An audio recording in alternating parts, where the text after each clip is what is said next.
This week on the Men at the Movies podcast, we get lost at sea with Castaway.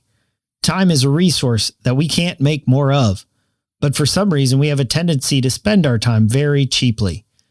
If we choose to live under the relentless taskmaster of the clock, we will find ourselves unable to prioritize or choose wisely.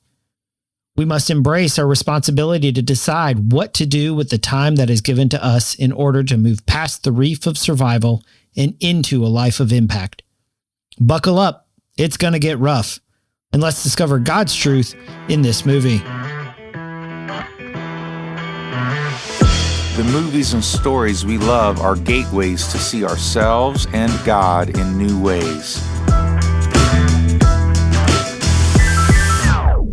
Every great story borrows its power from a larger story, the story that's written on our hearts and woven into the fabric of our very being.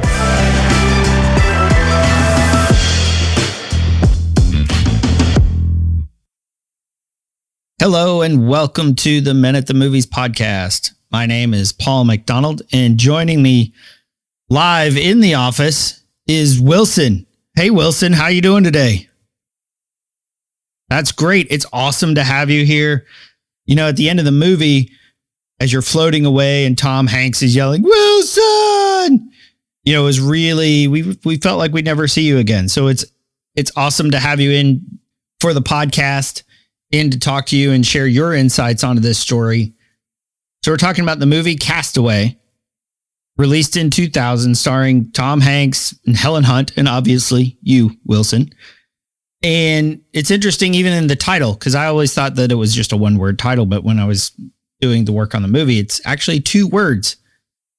So Castaway, as one word, it does make me think, you know, lost at sea. But that idea of cast away, almost like he's thrown away or pushed aside, you know, that idea that it was just an interesting note that I had originally. So when we look at the movie Castaway, it opens with the view from a package, right? And on the package it says the world on time. And we're going to be talking a lot about time today, because that was really the focus of this movie, was how time was it started off very important. I've got a clip from early on in the movie about Tom Hanks' character, Chuck Noland. You know, if you put his initials, it's C, no land, which he did for most of the movie there. But this idea of the world on time, and time is so much pressure. So we do this men's retreat sort of through the church. It's an intra-organizational, so it's not really tied to one church. At this last one, we had almost 30 men from 30 different churches involved, over 80 men there. And we show up on a Thursday night, and it goes till Sunday afternoon. And Sunday morning, I'm sitting down with a friend of, Dan, who has been on the podcast before. We discussed The Matrix. It was Sunday morning. We were talking about how long ago Thursday night felt, because we're sitting there and you're like, man, it seems like it's a week ago, and it's been 2.5 days. And we're there for this really compressed amount of time, but it feels much longer than it actually is.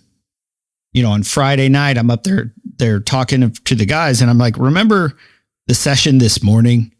That was just this morning. And everybody laughs because it feels like days ago.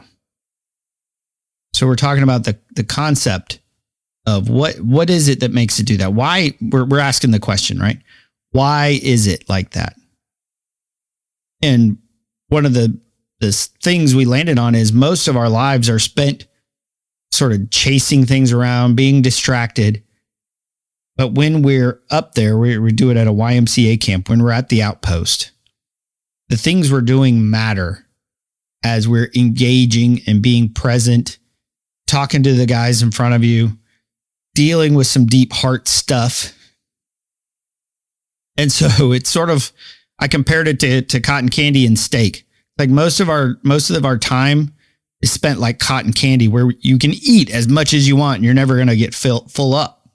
and you're never going to get filled. You're never going to get satisfied. But at the outpost, because we're spending our time engaging, talking about heart matters, then it feels weightier. It feels like more has happened in a very short time. My theory was we had more meaningful moments in that 2.5 days than most guys do have in a week. Most guys do have in a month. And what Dan said was this line that I just loved is we have a tendency to spend our time very cheaply, because time is a resource that we don't have much of. I mean, we have enough. We have what we have, but it's not a time. You can't make more time. You can work harder or work more, get a second job and make more money. You can't make more time. Everybody gets the same amount of time. So as we're talking about time, it reminds me of the line from Fellowship of the Rings. And we've talked about that on the podcast already. And this conversation between Frodo and Gandalf, and Gandalf's telling Frodo about the true power of the ring. And Frodo's looking at the ring, this sort of harbinger of doom, this beacon of danger. And he says, I wish it need not happened in my life. And man, there's so much I wish that did not happen in my life. And my backstory has divorce and job loss and, intervention and suicidal attempts and homicidal threats and unexpected pregnancies, and things don't go as planned. And we go through those things and we're like, man, I wish it need not happen in my life. I mean, we got COVID. We're coming off of 2 years of COVID and political tension and divisiveness in all areas. And now you've got a possible, people fear the starting of a world war in the Ukraine. And there is no end to the list of things that we can say, I wish that did not happen in my life. And Gandalf's response, most people, I think, know it or are familiar with it. He says, so do I, and so do all who live to see such times. That is not for them to decide. All we have to decide is what to do with the time that is given to us. And so as we jump into the movie, that's going to be the theme of it. What is Chuck going to do with the time that has been given to him?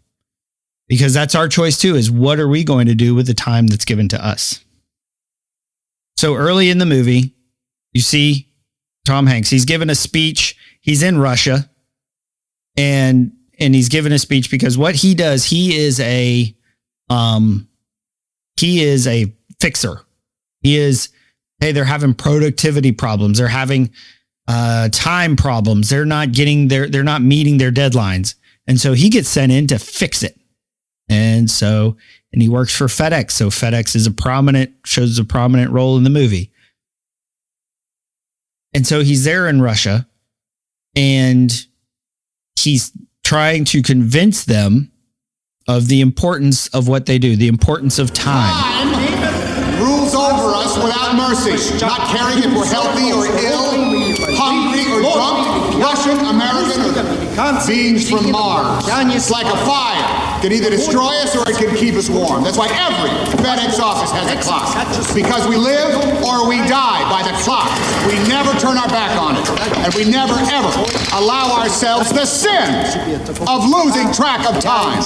Locally, it's 1:56. That means we've got 3 hours and 4 minutes before the end of today's package sort. That's how long we have. That's how much time we have before this pulsating, accursed, relentless taskmaster tries to put us out of business. Yep, that's the goal of time, is to put FedEx out of business. But he says time rules over us. He's a slave to time. We live or die by the clock. We can't afford the sin of losing track of time. And as people who get sick with terminal diseases, they do everything they can to lengthen their time. And sometimes that means actually losing the time that they have, because I mean, I used to work on an oncology unit, and people, it was powerful because people dealt with stuff that mattered. Does my life matter? What does matter? How am I going to spend the rest of the time that I've been given? But some people, and the saddest stories are the people that fought it, that did whatever they could to squeeze one more minute, one more second out of it, who seem to think as death as an option and not as, hey, we all are going to die. It's not an if, it's a when. But so many of us treat it like it's an if, or we say, no, that's not today. Like we assume that we've got, 80 something years on the planet when we can be taken out by a, falling tree or a car wreck, or who knows? Working in the emergency department, there's a million ways to die. And it's kind of surprising that so many of us live with some of the decisions that we make on a daily basis. Things can happen. But when we fight it and we continue to treat death as an if and time as our master, man, you're going to sound like Chuck there. This relentless taskmaster, pulsating, right? This dominating concept of what am I doing with my time? But then that pressure gets to us because we feel like, oh, I've got to be doing something every minute of every day. And so you spend your life exhausted. But the Bible doesn't say that, right? I think it's one of the coolest things I heard, and it was only in the last couple of months. Genesis tells the story of creation. And then you get to day 6 and he makes man and woman. And what's their first day look like on earth is a day of rest. The first day is rest. And I think that's a concept that Chuck doesn't have at this point in the movie. He's living or dying by the clock. What am I doing with my minute? He pulls out his schedule. He lives by his pager. You might call him a workaholic. And you see in this next clip, since Wilson, no offense, but you don't have any audio. So it's just me talking. So we're going to be playing few more clips today. And so in this next clip, we see what living and dying by the clock looks like in that first scene. In the second one, it's very soon after. You've got Chuck, Tom Hanks. He's in there with his friend Stan, and he's talking about work. And then they're interrupted by a flight attendant. And what she talks about is something that, because of Chuck's focus on time and focus on work, that he doesn't, I think it shows the impact on relationships. Last truck by 2 minutes? 2 minutes. Actually, it was less than that. Well, the plane wasn't that heavy. You could have added some fuel and picked up the speed and made up the time. No, but it's about the trucks. Today's truck was 2 minutes late. Tomorrow's will be 4 minutes late, and then 6 minutes late, and 8 minutes late. Next thing you know, we're the U.S. mail. No, well, all I'm saying is, you've gotten all those trucks on the plane. Those Rooskies would be walking on water right now. Hey, now, don't give me that look. It's just grape juice, right, Chuck? Yeah, it's like a 1992 full-bodied grape juice. See no evil, hear no evil. Yeah, well, we'd offer you some, but, somebody's got to fly the plane. Yeah, well, I'd just say no, right? Listen, Stan, I've been meaning to ask you, how's Mary? Well, we really don't know anything yet. She went to the doctor yesterday, and it hasn't metastasized as far as they can tell, but it's just kind of wait and see. I'm so sorry. Would you tell her I'm going to come by and see her on my next layover?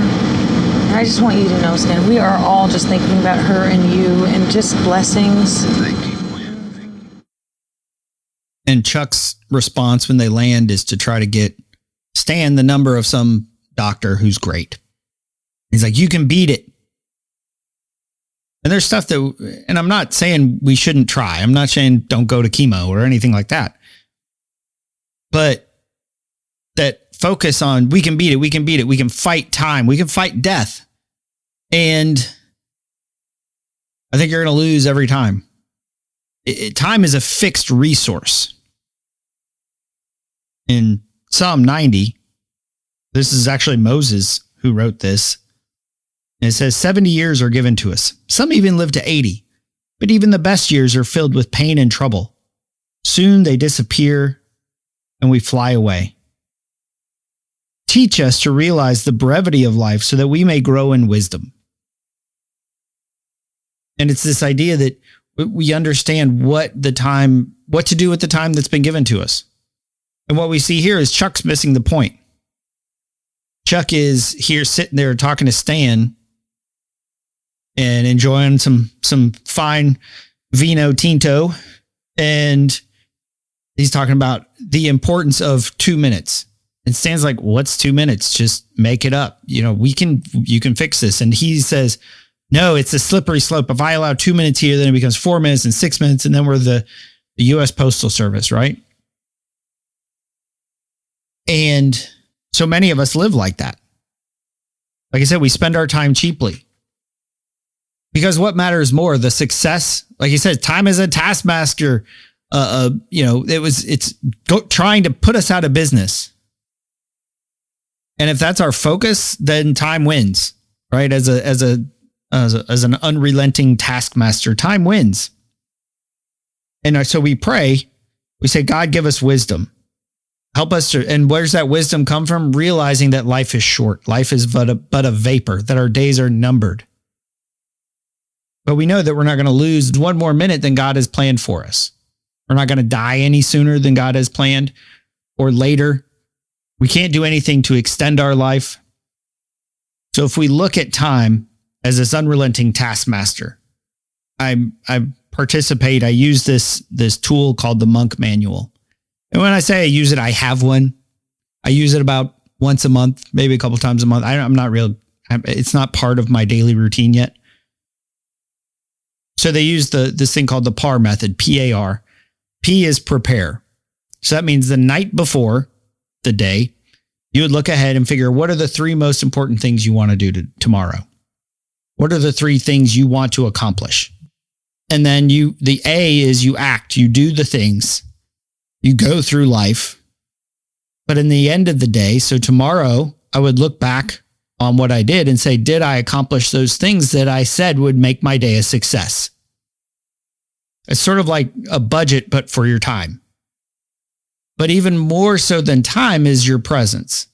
And so I've been going through this. They do this 30-day program called Being and Doing, because they're one of their philosophies is that if we are more fully focused on who we are becoming, who we are, our being, then what we do will be much more effective and successful and good.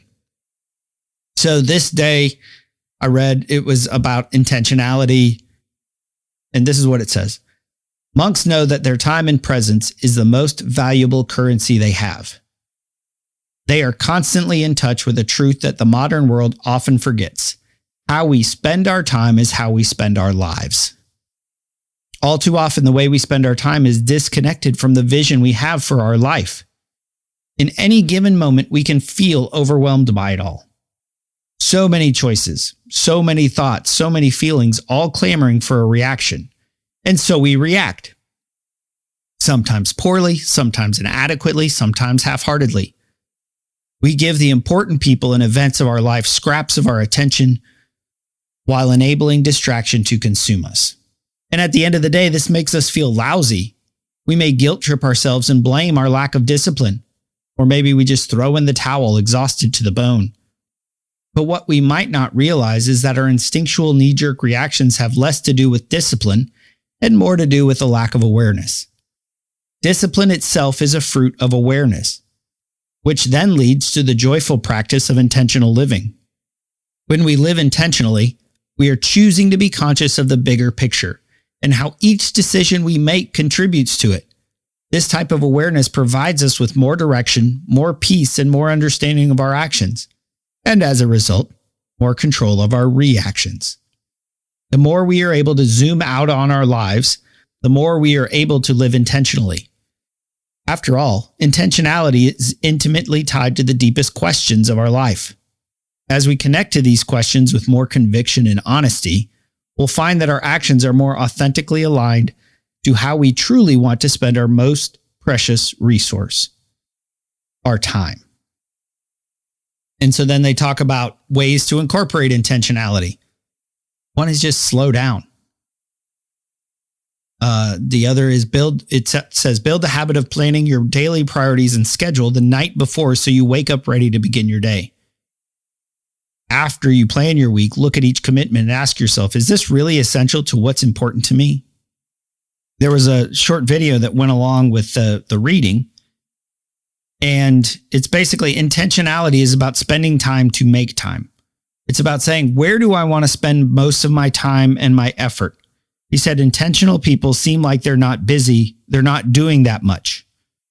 The reality is they are doing way more because they're doing more of the things that they want to do, the things that matter to them. Action does not equal progress. Busy work does not equal actual work. It's a way of saying, I am choosing this over this. And many times we feel like we don't have a choice. Like in the movie, they're at Christmas dinner and Chuck gets a page and he has to go to Malaysia to fix a problem. But the thing is, he had a choice. And we have a choice for how we spend our days. Maybe work calls and maybe you should go to that meeting. But if there's something going on, no, I've got this thing going on with my family or this thing going on with church or something that matters deeply to you. I mean, obviously work matters, but we often think, oh, if I miss this, then I'm failing at work, then I'm going to get fired. I'm going to lose my job. And it's, you remember, this unrelenting taskmaster.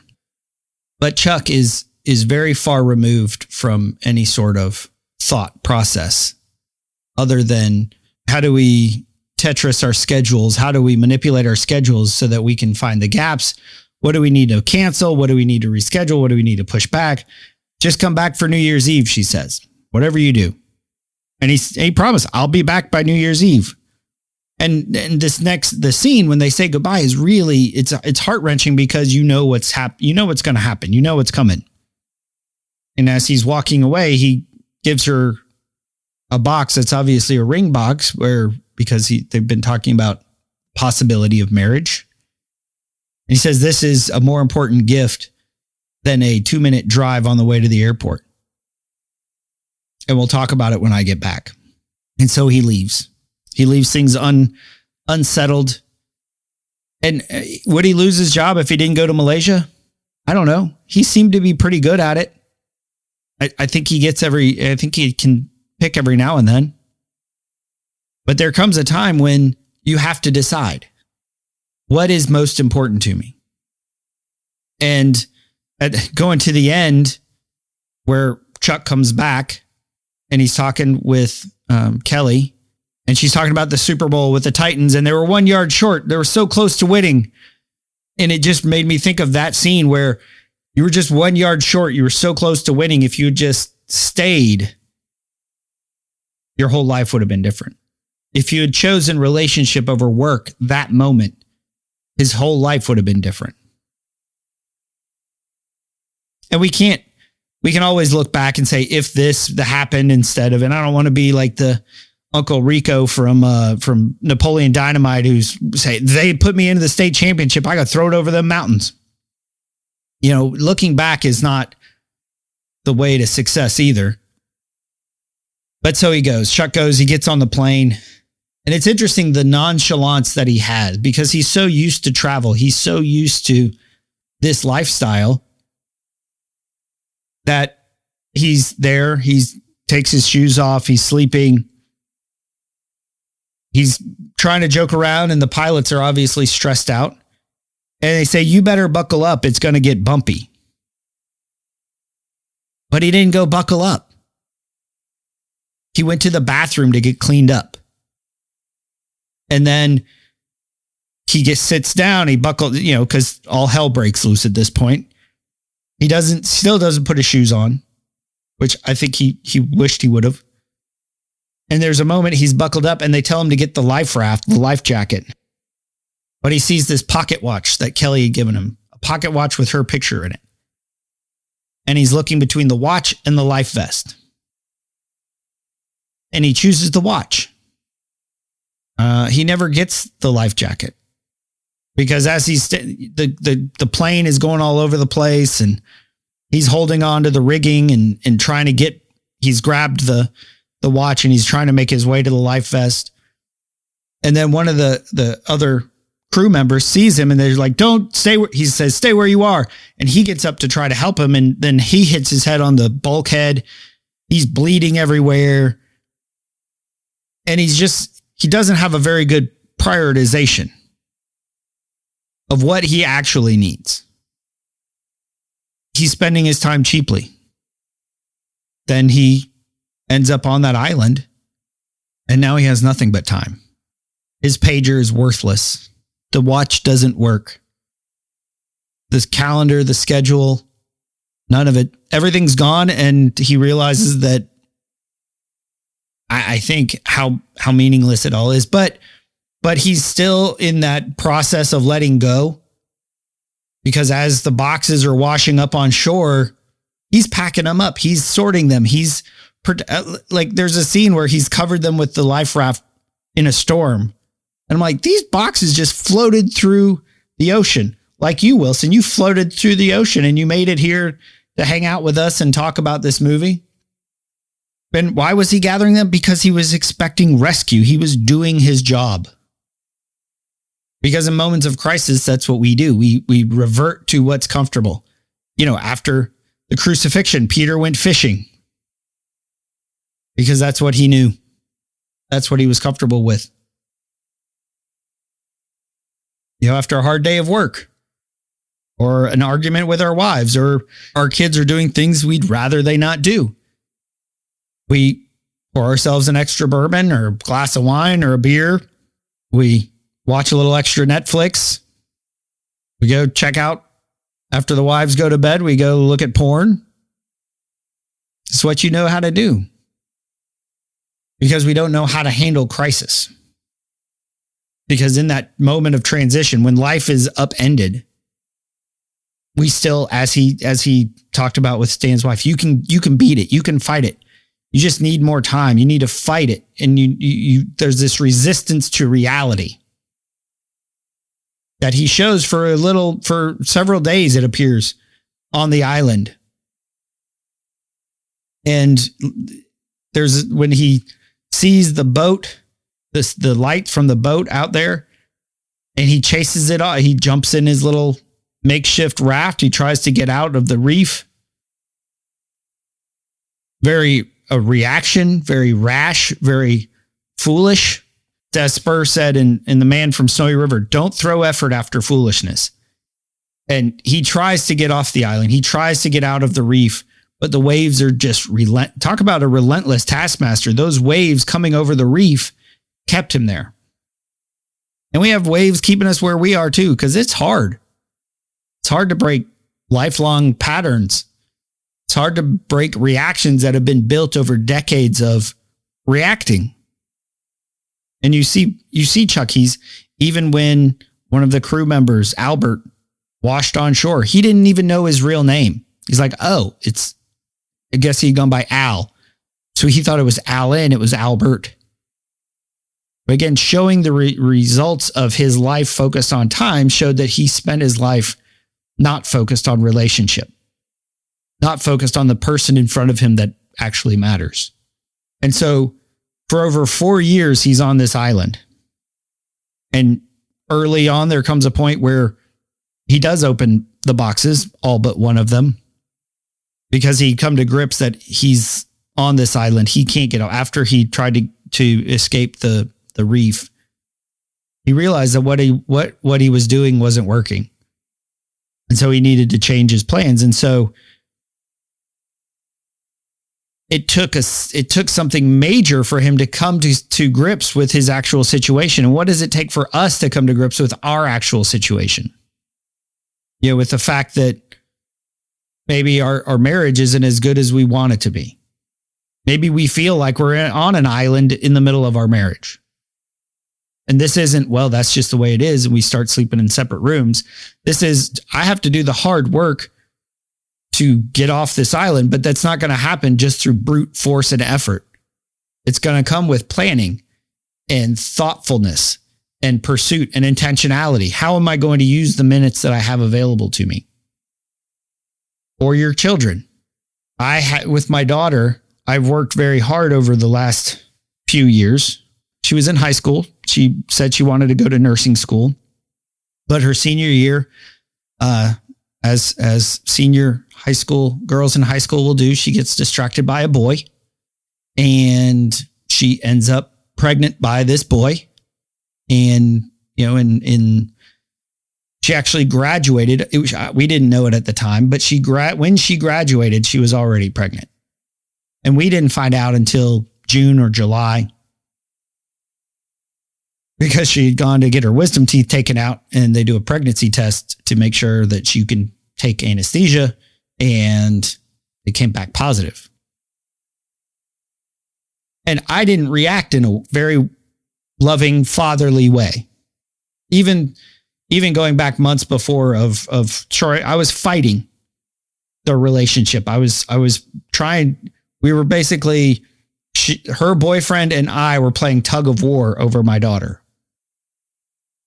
And if there are any guys out there, any dads out there who are doing that, I would highly recommend not doing that, not using manipulation and control, because that will damage the relationship.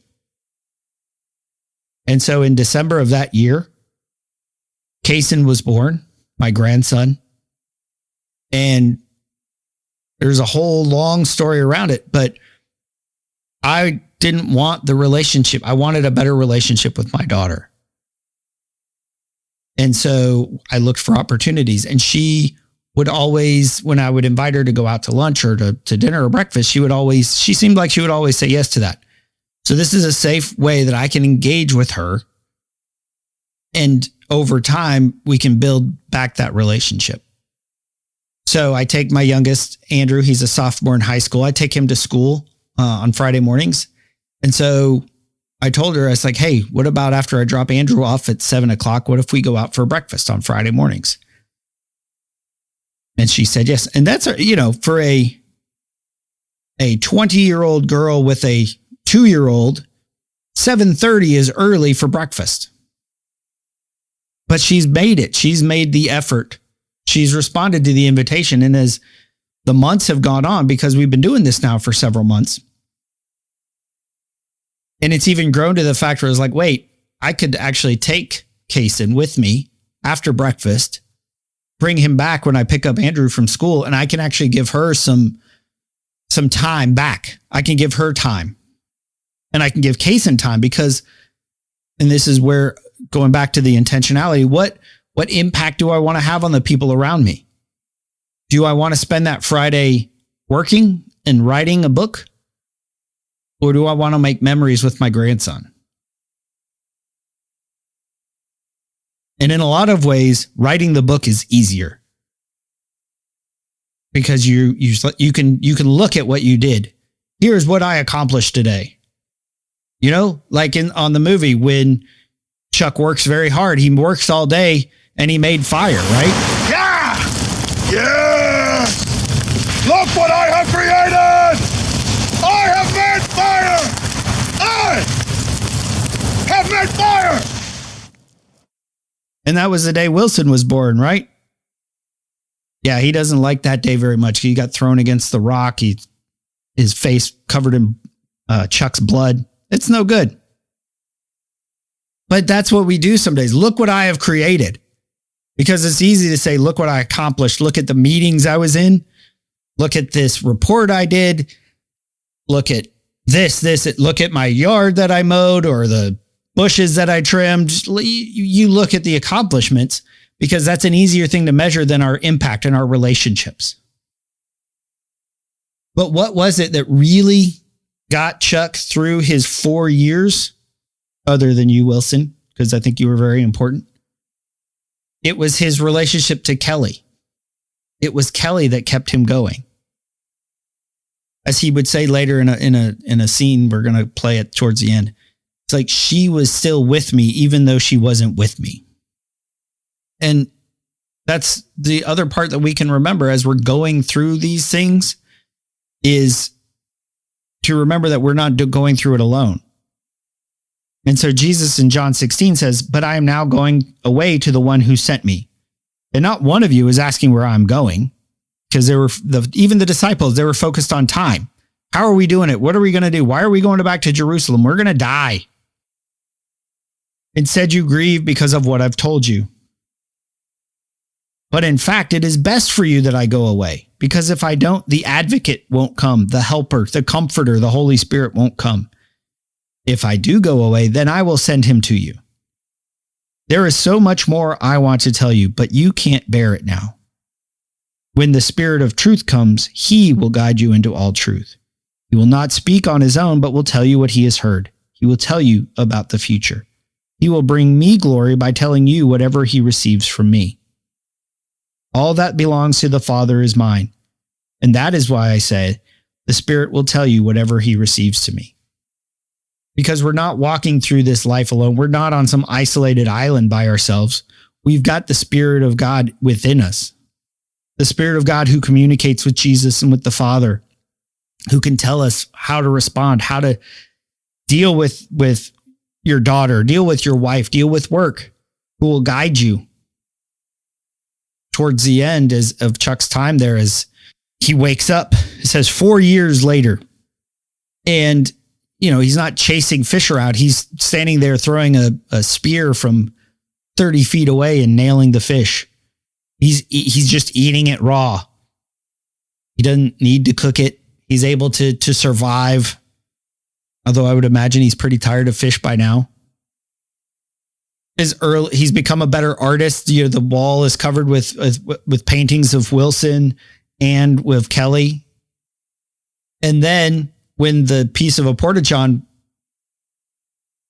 comes in the tide, he sat there looking. He was pondering, how can I use this thing? Because he realized everything is expendable. So I need to make sure I'm using it to my best use.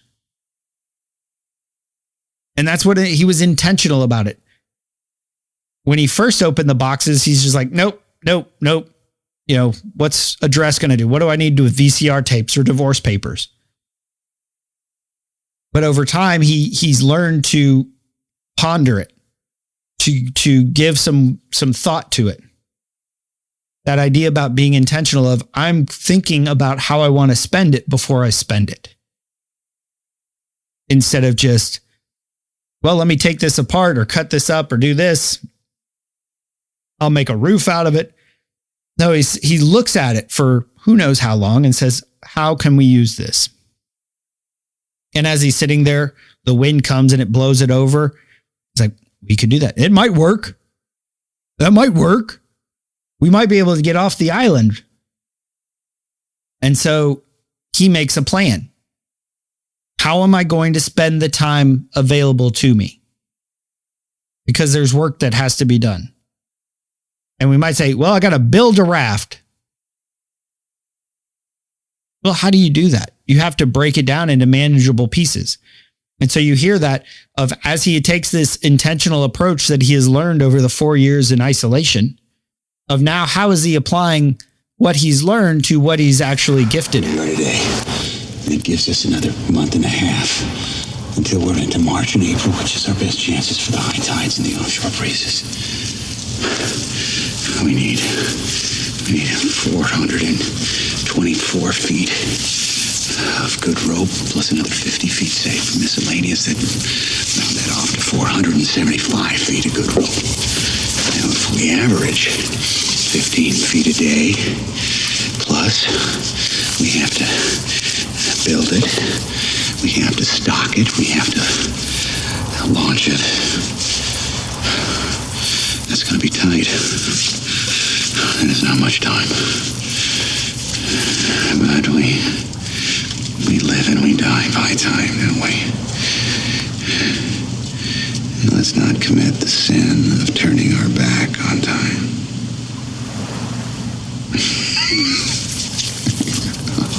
I know.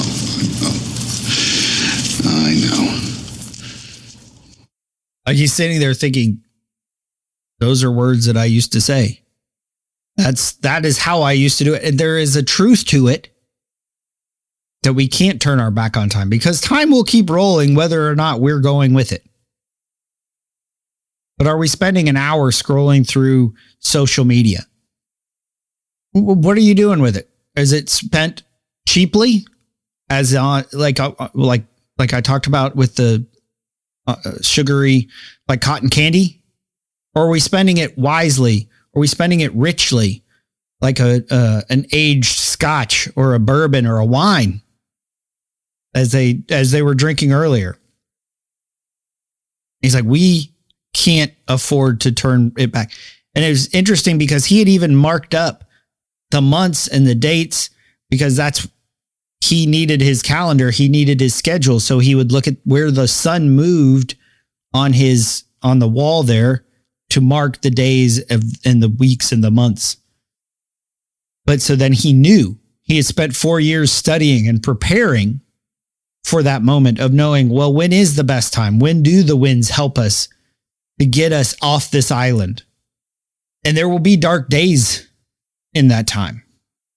And Wilson, I apologize, you might not want to listen to this part, because he gets in an argument because he remembers the time that he didn't want to wake up anymore. He's like, something's going to happen and I'm going to die not on my terms. I'm going to get sick, or I'm going to do this. So he did. He tried to commit suicide. This was a year in the past.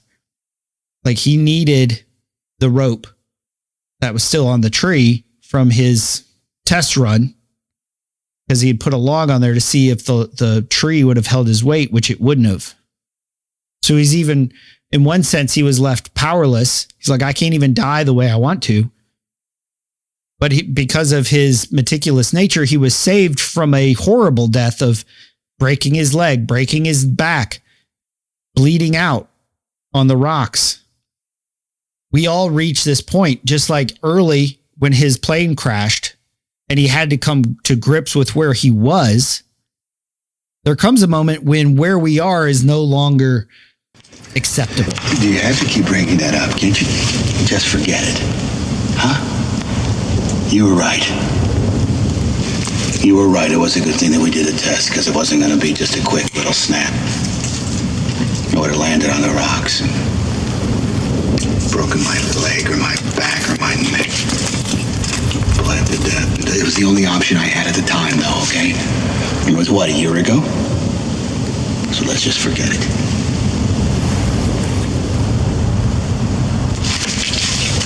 And what is your point? Well, we might just make it. Did that thought ever cross your brain? Well, regardless, I would rather take my chance out there on the ocean than to stay here and die on this shithole island, spending the rest of my life talking to a goddamn volleyball!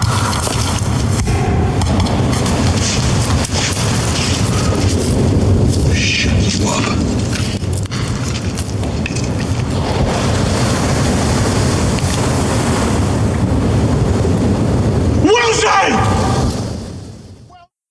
The interesting thing, when I was doing a little research about this, so your character Wilson, was created by the screenwriter, William Broyles Jr. And so, researching for the film, he actually consulted with survival experts and actually chose to spend a week on an isolated beach to force himself to get into what it would be like to be stuck like Chuck was. And while he was on this beach, he was having to search for food, water, make his own shelter, all that stuff. A volleyball actually washed up on shore and was the inspiration for Wilson's character. But we see that he's stuck on the island and he's tried to get He's tried to escape on his own, and that didn't work. And we get to this point where it's like, no, I don't know if we're going to survive, but I would rather die out there on this ocean rather than on this island talking to a volleyball. Because he knows there's more to his life than what he's existing. Because he could exist, right? He's surviving. He's got fish. He's got shelter. He's got warmth. He's surviving. But he also knows that there's more to life. And I think that we know that too, is like, wait, there's more than this stuff that I've sort of, this life of reaction and living under the burden and relentless taskmaster of time has given me. And as they escape the reef and they do the planning and they do all this, they get off the island. And of course, in the one of the big emotional scenes, Wilson falls off the raft. He's got no hands. He can't hold on. And it's a scene that reminded me of during the crash. Watch or life jacket. And he chose to watch.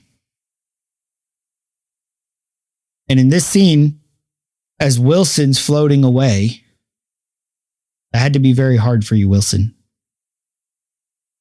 Chuck was forced to choose between swimming off and saving Wilson and staying with the boat.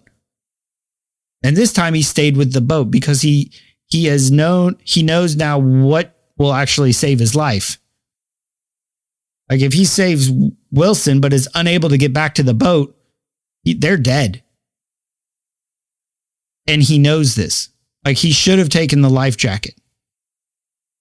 Even though the watch got him through and all that, the life jacket is what would have helped save his life. And so he does stay with the boat. Wilson floats off and you guys are separated forever, at least until you washed up on a beach later. So he gets home, he gets rescued. And so we see now 4 weeks later, as Stan would say, it's tough to bring a guy back to life. A lot of paperwork involved. But we see Chuck transformed because that's the point of the stories. The whole story is character transformation. And so we see the evidence of the change in Chuck in this conversation that he and Stan have as they're flying back to the headquarters in Memphis. So you had my funeral, and then you had Mary's funeral.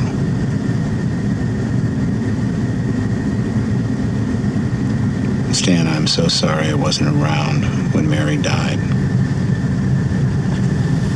I should have been there for you, and I wasn't.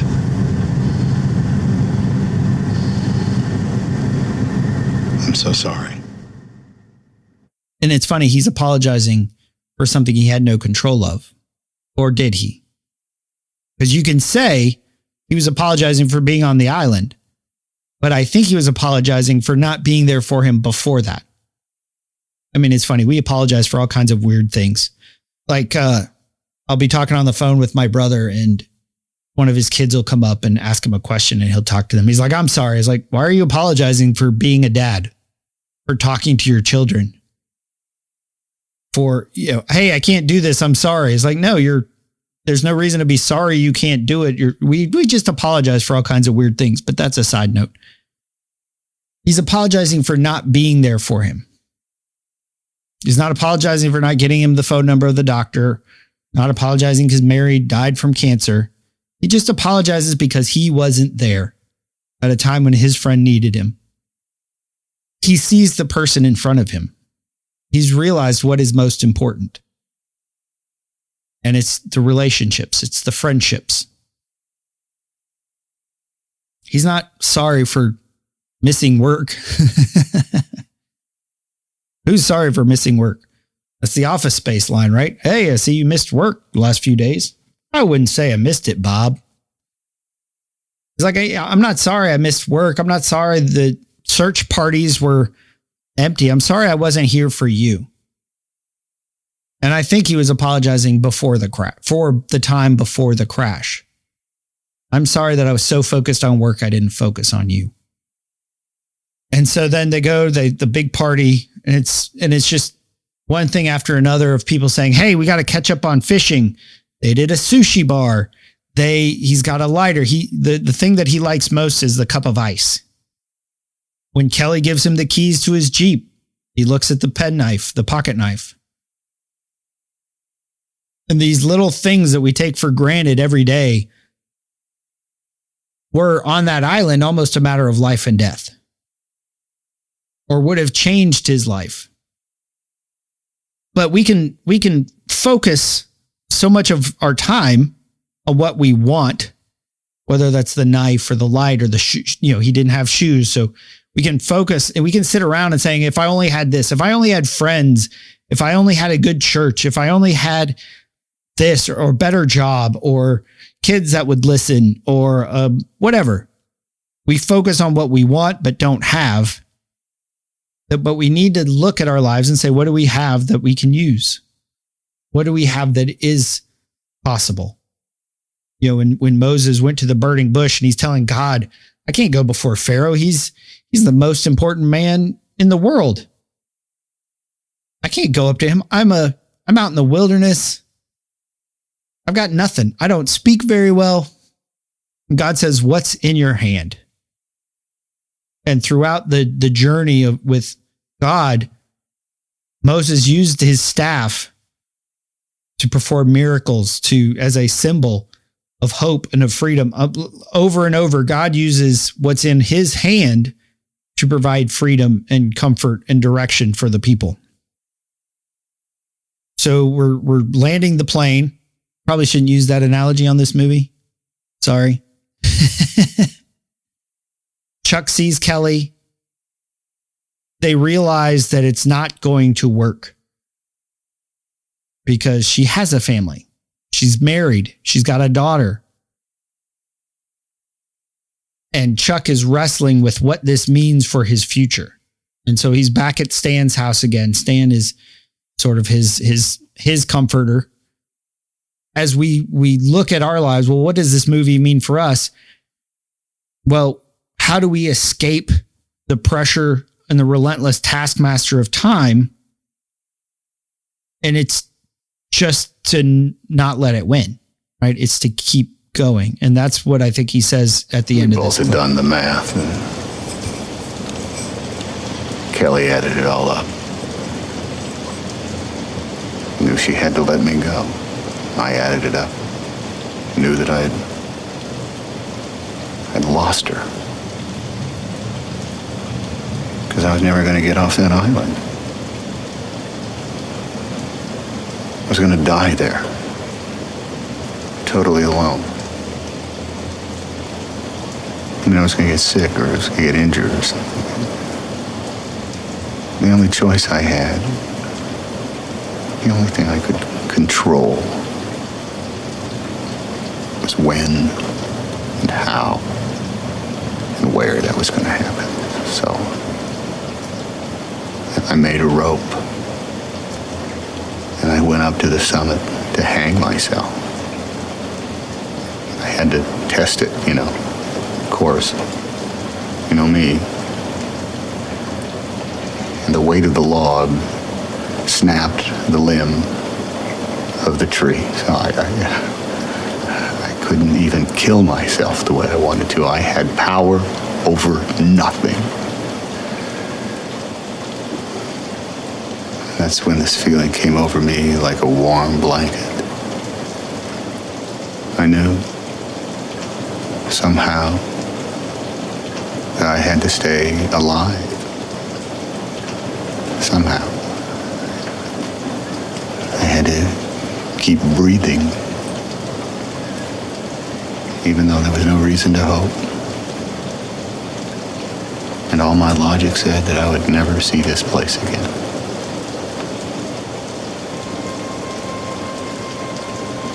So that's what I did. I stayed alive. I kept breathing.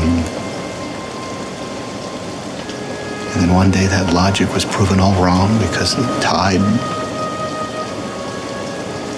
came gave me a sail.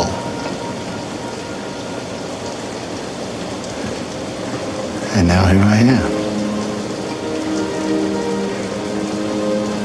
I'm back in Memphis, talking to you. I have ice in my glass.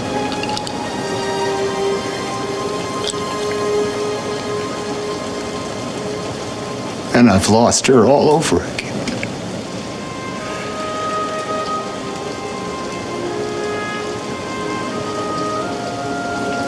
I'm so sad that I don't have Kelly.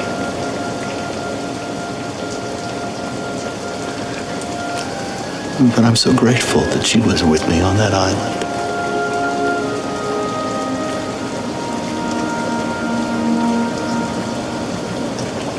And I know what I have to do now. Gotta keep breathing. Because tomorrow the sun will rise.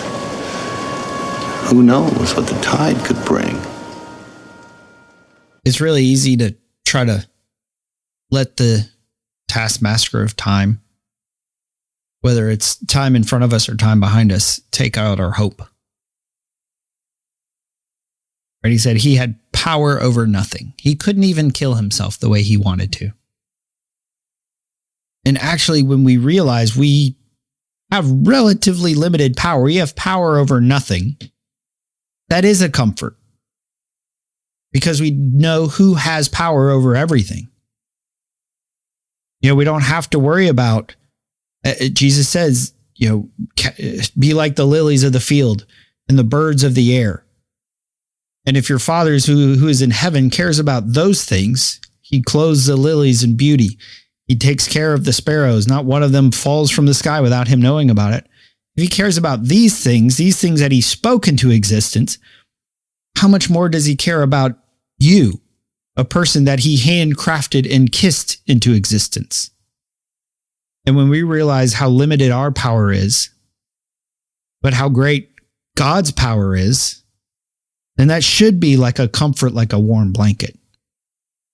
And say, yeah, this day sucks. This day is hard to get through. And there are days that it's just, I just need to keep breathing and see tomorrow morning. Because you don't know what the tide will bring in. And so the final scene of the movie where he delivers the package with the angels and then, or the angel wings on it, she's not home. So he goes back and he's literally at the crossroads. Right? I mean, it's super obvious. He's at a crossroads, and every day we are at a crossroad. And he's trying to figure out where to go. The woman drives up, and as she drives away, the angel wings are on the tailgate. She says, well, you're at the crossroads. This road goes to Canada. This road goes to California. You get to decide. Going back to Gandalf. It's up to us to decide what to do with the time that we've been given.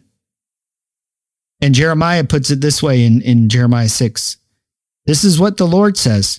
Stop at the crossroads and look around. Ask for the old godly way and walk in it. Travel its path, and you will find rest for your souls. And the sad part is it ends with, but you reply, no, that's not the road that we want. Because when we take the road we want, we're not going to find rest for our souls. We're going to be Chuck in the beginning of the movie, chasing time, living under the burden and the taskmaster that is time, missing the people that are around us. But when we stop at the crossroads and look, when we take the godly way, when we take the good way, we walk that path, then you will find rest for your souls. And isn't that what we want in this world? In this world of things going on that we have no power over. I can't control what Russia and Ukraine do. I can't control what COVID does. I can't control what the government does. But I can choose the path that I'm going to walk. And by saying, I want to choose the path, the good path. I want to find rest for my soul. I want to have an impact on the people around me. I want a good relationship with my family and my friends. I want to choose how to spend my time. And I'm going to choose to spend it wisely. I'm going to choose to spend it richly because my time is valuable. My presence is valuable. And really nothing matters more than that, is how I spend my time and how I give my presence. So Wilson, thank you for joining us. You're a very quiet guest, but an underrated actor in your own right. I think you should have gotten more recognition for the role you played in this movie. And guys, I hope you enjoyed this episode of the Men at the Movies podcast, where it was just me, Paul McDonald, talking about Cast Away. And what in your life needs to be cast away so that you can live the life that you were meant to live? How are you going to decide what to do with the time that has been given to you? So I hope you enjoyed it, and I hope you join us next week here on the Men at the Movies podcast. Something inside has been awakened. I can no longer be who I was before. But if I am no longer who I was, who am I to be?